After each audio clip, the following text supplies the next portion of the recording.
લક્ષ્ય ન્યૂઝ, એક નજર, એક લક્ષ્ય. રાજકોટ જિલ્લાના ઉપલેટા ખાતે આવેલા બ્રહ્મચારી બાપુના આશ્રમ પર દર વર્ષે અનેક કાર્યક્રમો યોજવામાં આવે છે, જ્યાં હજારોની સંખ્યામાં શ્રદ્ધાળુઓ દર્શન માટે આવે છે.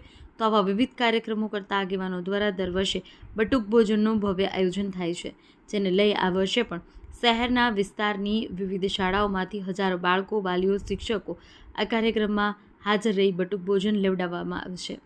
આ બ્રહ્મચારી બાપુના આશ્રમ પર ધૂન મંડળી દ્વારા જે રકમ એકત્રિત થાય છે તે તમામ રકમ દર વર્ષે યોજાતા સેવામાં અને કુટુંબ ભોજનમાં બટુક ભોજનમાં વાપરવામાં આવે છે, જેમાંથી હજારો બાળકો ભોજન પ્રસાદ લે છે અને લેવડાવવામાં આવે છે.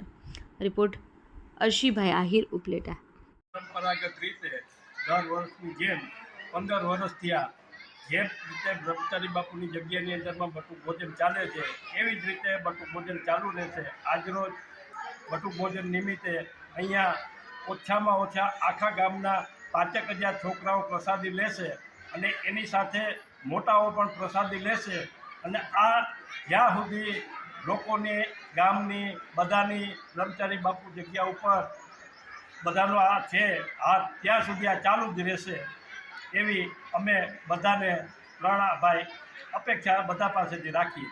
બીજી કઈ કઈ સંસ્થાઓ તમારી પાસે ચાલે ધૂન મંડળીની, એ બોલો ને બે શબ્દ. જે અમે અમારી સાથે એક ધૂન મંડળ, રામધૂન મંડળ છે, એ પણ પોતાની રીતે પરંપરાગત રીતે જે વર્ષોથી ચાલુ છે એવી જ રીતે ચાલુ રહીએ છીએ.